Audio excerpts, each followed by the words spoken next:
Titri note जिला पुंछ के मकाम पर लेबर यूनियन के ज़ेरे एहतमाम बेला इशू के हवाले से लॉन्ग मार्च और एहतियाती प्रोग्राम का इनेकाद किया गया। लॉन्ग मार्च टुंगा क्रॉस से शुरू हुआ। लॉन्ग मार्च में मुख्तलिफ सियासी पार्टियों के कारकुनान, सिविल सोसाइटी, अंजमन ताजरा के नुमाइंदे भी शामिल थे। शुरका ने प्ले कार्ड उठा रखे थे जिन पर अपने मुतालबात के हक में नारे दर्ज थे। लॉन्ग मार्च क्रॉसिंग पॉइंट के मकाम पर धरने की शक्ल अख्तियार कर गया। शुरका ने सड़क ब्लॉक करके दोनों ममालिक के इदारों को मुतवज्जा करते हुए खूब नाराबाजी की और मकामी लोगों की ज़मीनों पर कब्जा करने की भरपूर मज़ामत की। एहतियाती जलसे से खिताब के दौरान मुकर्रीन ने यह बात वाज़िया की कि अगर हमारा मुतालबा पूरा ना हुआ तो हम आने वाले दिनों में बेला के मकाम पर धरना देंगे। ज़्यादा मैं बहुत अदब से गुजारिश करूंगा कि सारी पार्टियां, सारे लोग इकट्ठे हो जाएं।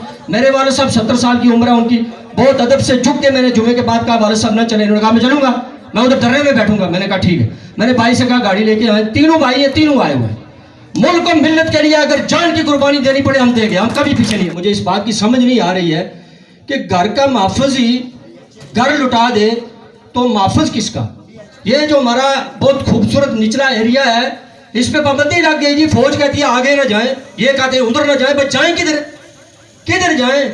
ये सादिक साहब ने बड़ी खूबसूरत बात की और मेरे भाई तसव्वुर रहे कि यहाँ से बहुत बड़ा गल्ला जाया करता था पाकिस्तान में। इस इलाके को किसने नजर लगाई? इस इलाके को हमारे अपने लोगों ने नजर लगाई। तो मैं सभी बड़े अदब से गुजारिश करूंगा कि जब कोई एहतजाज होता है दौड़े लग जाती है जी, वो जी टक्को ही नहीं जी टक्को, वो पार नहीं है जाने आ जाए जो गए आज तक शुक्र ठिकाने भी ना ले।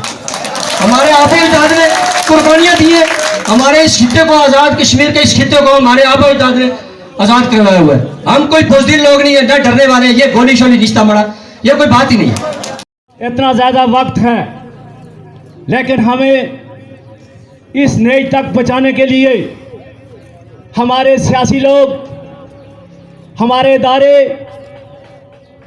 हमें यहाँ पर खड़ा करने का उनका बहुत अहम किरदार है। मेरे दोस्तों, दुनिया में दो माँ होती हैं। एक वो माँ जिसके पेट से जन्म लेते हो, एक वो माँ जिस पर जन्म लेते हो, और इनका तकद्दुस दोनों का एक जैसा होता है। अगर आपके जिसके पेट से निकले हो उसे कोई तकलीफ पहुँचाए तो आपकी तकलीफ महसूस की जा सकती है कि वो कितनी तकलीफ होती है। और इसी तरह जब धरती माँ को कोई गसब करे, कोई इस पर जुल्म करे, कोई इसको छीने, तो जो बागैरत कौमें, जो बागैरत लोग होते हैं वो इसके तहफ़्फ़ुज़ के लिए ना तो वो पीछे रहते हैं, ना वो किसी मसलत का शिकार होते हैं। लोग पीछे हटना शुरू हुए। ये एक लंबी दास्तान है मेरे मोहतरम अहबाब। मैं जो आपसे गुजारिश करना चाहता हूं कि हम सारे लोग इस बात के मुत्तफिक हैं कि ये जो सीज फायर लाइन है, ये जो खूनी लकीर है, इसकी जो पाकिस्तान की आर्मी की तरफ से या फिर हिंदुस्तान की आर्मी की तरफ से इसमें जो छेड़छाड़ की जा रही है, 10 गज आगे 10 गज पीछे, ये जो एक खेल लगा हुआ है, हम इसकी भरपूर मजम्मत करते हैं। और साथ जो अरबाब इख्तियार है उनके कानून तक अपना ये मुतालबा दोहराना चाहते हैं कि हम, क्योंकि यहां बात की गई कि पहले वो बुद्धि कहां थी, पहले वो निशान कहां था, फिर वापस उसको कहां पर उन्होंने ट्रांसफर किया, वहां पर आकर मोर्चे लगाए गए, फिर आगे आए, फिर मोर्चे लगे। और आज ये कहा जाता है कि जी आप सिर्फ 2 हफ्ते। मेरे मोहतरम अहबाब, एक बहुत बुनियादी नुक्ता जो आपके गोशगुजार करना चाहता हूं, जो मेरी मुलाकात हुई, जो यहाँ के जिम्मेदारान थे, आर्मी के कमांडर साहब भी यहाँ पर आए, कर्नल साहब भी आए, यहाँ दीगर जो हमारी लोकल एडमिनिस्ट्रेशन थी उनके लोगों से भी हमारी बात हुई। सच्ची बात यह है कि हमें, आप लोगों को, मुझे, हम सबको धोखे में रखा जा रहा है।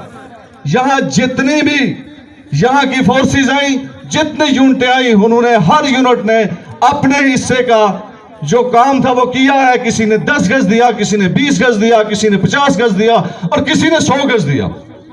मैंने कमांडर साहब से ये कहा कि मोहतरम, आपकी आर्मी हमेशा ये उन्हें गिफ्ट करती आ रही है बिना लड़े। हम इस बात की मजम्मत करते हैं कि आप बिना लड़े ये इलाका उनको गिफ्ट कर रहे हैं। और हमारा ये जो इलाका है इस इलाके की जितनी पॉपुलेशन है, इस सारी पॉपुलेशन का दारोमदार उस निचले जो बेल्ट, रिवर बेल्ट है, उसके ऊपर है। चूंकि इस पूरी बस्ती के पूरे इस बेल्ट के जो पानी है, जिसके ऊपर जिंदगी का दारोमदार होता है, वो सारे का सारा उस रिवर बेल्ट से पानी आता है। और अगर जैसे वो आगे एडवांस करते आ रहे हैं, वो एडवांस करते रहेंगे, आप पीछे हटते रहेंगे, नतीजा ये होगा कि पूरा तेतरी नोट यहां से माइग्रेशन करने पर मजबूर हो जाएगा। हाफिज साजिद साहब, जो हिजरत की जिंदगी होती है वो बड़ी तल्ख जिंदगी होती है। और जब बारूद के अंदर हमारे ये दोस्त कहते रहते हैं कि इन फजाओं में हमें बारूद की बो आ रही है, हमें क्यों न ये बो आए।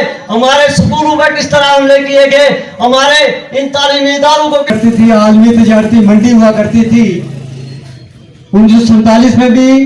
तकरीबन इस इलाके से पूरे कश्मीर में गला जाया करता था। हमारे आबा अजदाद जो मुख्तलिफ जगहों पर जाके इसी तेतनोट का गला बेचा करते थे। ये हमारी तेतनोट साबका मंडी थी। इसको एक मरतबा फिर अल्लाह ताला की तरफ से, कुदरत की तरफ से एक मरतबा फिर रंग चढ़ा। 2007-8 में फिर ये आलमी मंडी बनी, जिसका यहाँ से सामान वो पाकिस्तान में भी जाता रहा है।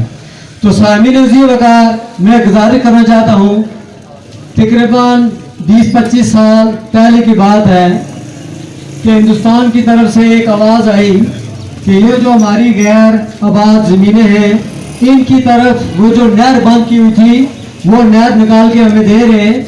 जो तेतनोट की साबका ज़मीनें जो आबाद थी, बंजर हो चुकी है, उनके लिए वो नहर निकाल रहे थे। अवाम भी बड़ी खुशी हुई और अफवाज पाकिस्तान की तरफ से भी हमारे यही पैगाम आते रहे कि वो जो नहर बंद थी, ये तेतरी मंडी वो ला रहे हैं। लेकिन जब एंड पता चला कि उसके बाद उन्होंने एक बहुत बड़ा मोर्चा बनाया और अंदरूनी वो सड़क लगा लेके आए, वो नहर उधर की उधर ही रह गई। इसी तरह मैं चौगाड़ वालों को, जितने भी वहाँ जो मकामी लोग हैं, मैं उनको दिल की अथागरी से शुक्रिया भी उन्हें अदा करता हूँ। और इस दिलेराना कार्रवाई पर जिस तरह हिंदुस्तान वाले आके हमारी आर्मी की मौजूदगी में वो सफ़ेद झंडे लगा रहे थे कि ये एरिया हमारा है, तो यही चौनाड़ के नौजवानों ने उठे और वो झंडे उखाड़े और वो पीछे भाग गए थे। आस्ता आस्ता पीछे हटते हटते कुछ जो हमारे महफूज थे, इन्होंने पीछे करते करते इस वक्त वहाँ पर जंगल बन चुका है। और आते आते वो बिल्कुल दरिया के करीब आ चुके हैं, जहाँ शहीद साहब की मशीन थी। वहाँ से पार भी हमारे जो महफूज हैं वो किसी को जाने नहीं देते हैं। तो लगता यही है कि वो सड़क भी आए, वो आके वहाँ वो मोर्चा लगाएंगे और डूंगा गमीर का जो रास्ता, तेतनोट का ये रास्ता, बास्तुर का रास्ता, ये भी कट जाएगा। इसी तरह अगर हम सोए रहे तो ये सारा एरिया, बल्कि तेतनोट शहर से पीछे चला जाएगा। इस वाले वो ले आए, हमारी जो इंतजामिया है, जो कमिश्नर साहब है, फिर फोर यहाँ पर आए, जो यहाँ बिना वजह हिंदुस्तान आके कब्जा कर रहा है, हमारी अपनी जमीनों पर कब्जा कर रहा है, उसको वो रोके। इसी तरह चुकोठी के मुकाम पर 2-3 दिन पहले 4 बंदे वो चाहिए नहीं है। जो LOC का एरिया, जहाँ तक हमारे ये मजदूर भाई जाके रेत निकालते थे, ये हमारा इलाका है, हमारा मुल्क है, हम इसके वासी हैं। यकीनन हमारे लोगों का ये हक है कि जहाँ तक वो पहले से जा रहे थे वहाँ तक उनको जाने दिया जाए। महज ये रुकावटें खड़ी करके, इधर उधर की बातें करके, वक्ती उनको तसल्ली दे के, आप बातों को इस तरह टाल के, तो आप क्या चाहते हैं कि आप पूरे जम्मू कश्मीर के इतने हिस्से बखरे करने के बाद आप आराम और सुकून से रह सकेंगे? ऐसा मुमकिन नहीं है। बहुत ही काबिल एहतराम मेरे भाइयों, सूरत हाल यकीनन मुल्क पाकिस्तान की भी आपके और मेरे सामने है, और आज़ाद कश्मीर की भी मेरे और आपके सामने है।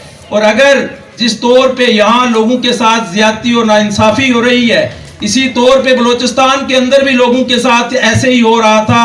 और यकीनन आप में से हर एक सोशल मीडिया के साथ भी वाबस्ता है और अदारे भी ये बात जानते हैं कि वहाँ एक मछेरे का बेटा उठता है और उसने 138 दिन उसने जेल काटी, और उसको सिर्फ इतना कहा गया कि कोर कमांडर साहब कहते हैं कि आप 2 लफ्ज माफी के लिख दो और तुम्हें माफ कर दिया जाएगा।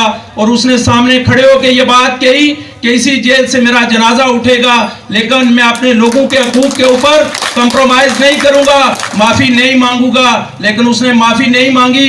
आप जरा तसव्वुर में ये बात लाएं कि रमजान मुबारक का महीना और उसका 5 साल का बेटा पूरे रमजान के अंदर 26 किलोमीटर पैदल सफर तय करके उस जेल के अंदर जाके अपने बाप को मिलता रहा, लेकिन वो अपने उन लोगों के हकूक के लिए उठा था। उसने कोई कंप्रोमाइज नहीं किया, उसने अपना आप फरोख्त नहीं किया, उसने अपना आप झुकाया नहीं। और अल्लाह रब्बुल इज्जत ने कल उसको सरखरू किया कि वो आप और हम सारे एक लोग हैं, आप हमारे भाई हैं, आपकी जिम्मेदारियां हैं, आप मुख्तलिफ शोबों के अंदर बैठे हुए हैं, आप अपने हिस्से का किरदार अदा करें। अगर आप अपने हिस्से का किरदार अदा नहीं करेंगे तो यकीनन आने वाली नस्लें आपको माफ नहीं करेंगी और आपका नाम कल मीर जाफर और उनकी सफू के अंदर होगा। इसलिए अगर आप ये चाहते हैं कि आपको अपने हिस्से का किरदार अदा करना चाहिए, आपको दुरुस्त तरीके से लोगों की वकालत करनी चाहिए। और ये मजदूर लोग ये यकीनन आपके भाई हैं, हमारे भाई हैं। अगर इनके चूल्हे नहीं जलेंगे, इनके रोजगार का मसला खड़ा होगा, कैसे इनका ये निजाम जिंदगी आगे बढ़ेगा? राज़िक तो अल्लाह की जात है, ये हमारा ईमान है, लेकिन उसके लिए भी तो कोई, अल्लाह ने कहा कि इंसान जितनी मेहनत करता है मैं उसको उतने, वहां बात की है कि 33 नोट के इस मजदूर का क्या कसूर है, इसको रेत क्यों नहीं निकालने दे रहे हो? इसको दिन को मजदूरी करते हैं और शाम को उनका चूल्हा जलता है और उनके बाल बच्चों का पेट भरता है। हम किसी सूरत भी मजदूरों के साथ नाइंसाफी नहीं होने देंगे और जो गरीब अवाम जिनकी भैंसें इंडियन आर्मी के ज़ेरे कंट्रोल में हैं, जो वो बेले से आज़ादाना तौर पर अपनी फौज के मुहाफ़िज़ होते हुए, हमारी जो मुहाफ़िज़ बने हुए उनके होते हुए वो सामने आकर वर्दियों में हमारी भैंसें लेके गए। हम ये सवाल करते हैं कि वो किस चीज़ के मुहाफ़िज़ हैं? आए रोज़ 1 इंच जगह वो मतलब लेने के बजाय आए रोज़ उन्होंने हमसे वो पूरी रियासत पर कब्जा भी करवाया। जिस फौज के आप जिसको मुहाफ़िज़ कह रहे हैं, हमने 75 सालों से यही हमारे लोगों ने कहा था कि हम इस फौज को नहीं मानते। वो डॉक्टर लाल साहब का कौल है कि ये फौज नहीं, ये प्रॉपर्टी डीलर हैं, ये प्रॉपर्टी डीलर हैं। इन्होंने डीलिंग करनी है अपनी नस्लों और अपने खानदानों के लिए। इन्होंने एक सेटअप बनाना है, उनके पेट भरने, उनको बैरूनी मुल्क में पनाह देनी और उनकी तालीमें हासिल करवानी। उनको ये नहीं पता कि हमारे गरीब लोगों के बच्चे कौन से स्कूलों में पढ़ते हैं, कहाँ से खाते हैं, कहाँ से पीते हैं। मैं मुख्तसरन यहाँ इंतजामिया मौजूद है, कौमी मसला है और ये कोई लोकल इशू नहीं है कि 10 गज कभी आगे चला जाए और कभी 10 गज पीछे। हमारा मौक़िफ़ है वो बड़ा वाज़ेह होना चाहिए कि ये पूरी रियासत मुतनाज़ा है और इसके अंदर जब 1947 के अंदर दोनों ममालिक के दरमियान जब तनाज़ा पैदा हुआ, उसके बाद ये सीज़ फायर लाइन खींची गई और सीज़ फायर लाइन का मकसद ये था कि जो फौज उधर है वो उधर रहेगी, जो इस तरफ है ये इस तरफ रहेगी और लोगों को आर पार होने की इजाज़त दी जाएगी। सीज़ फायर होगा, यहाँ पे फायरिंग नहीं होगी, गोलाबारी नहीं होगी। तो बजाय उसके ये 1947 से लेकर आज तक हम देखते हैं कि हिंदुस्तान आर्मी वो हॉकी से पीछे थी 71 से पहले। 71 में एक जंग के जरिए वो यहाँ तक पहुँचे। अब उसके बाद कोई बाज़ाब्ता इनके दरमियान जंग भी नहीं हुई और हमने देखा अपनी ज़िंदगियों में गुज़श्ता 20-25 सालों में कि जहाँ से हमारे लोग घास काट के लेके आया करते थे या क्रिकेट खेलते थे लोग, हमारे नौजवान जाके या माल में खींच रहा करते थे, वहाँ से कम व बेश 100-150 गज ये आगे आ चुके हैं। और तनख्वाहदार मुलाजिम हो, कल आपने यहाँ से चले जाना है तो ये ज़मीन का ये जो इलाका है इसका हमें पता है कि कितनी कुर्बानियाँ दे के हमने ये लोगों को लिया हुआ है। लोगों से हम गुजारिश करते हैं, इनको बार बार ये मुतबा करते हैं कि खुदा के लिए हमारा ये जंग न छेड़ो और हमें ये इलाका वापस कर दो। वाखिर दावाना अल्हम्दुलिल्लाह। वो जिस्म जो बगावत ना करे। मेरे इंतहाई काबिल एहतराम मेरे वतन दोस्तों, मुझसे पेश रो सरदार साजिद साहब ने, डिस्ट्रिक्ट जो कमिश्नर है वो रावलपिंडी पूरी को अंसार साहब चला रहा है। ये पत्तन से लेकर गुजर खान पूरी रावलपिंडी की आबादी और उधर तरनौल से टैक्सला तक का ये सारी मौज, ये जो जफर फौज इन्होंने बनाई हुई है अपने अजीज और कारब। यहाँ आज किसी अदारे में अगर एक टीएन की नौकरी आती है, यहाँ वजीर आजम लेवल का आदमी पाँव पकड़ रहा होता है कि मेरे कोई किसी खानदान, मेरी तो वहाँ जाती जमीन है, यहाँ सरदार आरिफ साहब की जमीन है, यहाँ बहुत सारे कबीर के लोग बैठे हुए फिगर लोग बैठे हुए। मुझे अभी एक बंदा इधर कह रहा है ओ जी ये रहते वालों का मसला है, तो होने देते हैं। किसी के बाप की जगह नहीं है कि वह हमारे कागजात चेक करेगा। कोई बलोचिस्तान से आया हुआ, कोई सिंध से आया हुआ, कोई पंजाब से आया हुआ, कागजात तो मुझे चेक कर रहे हैं, कागजात तुम हमारे चेक कर रहे हो। अब ऐसा नहीं होने देंगे हम।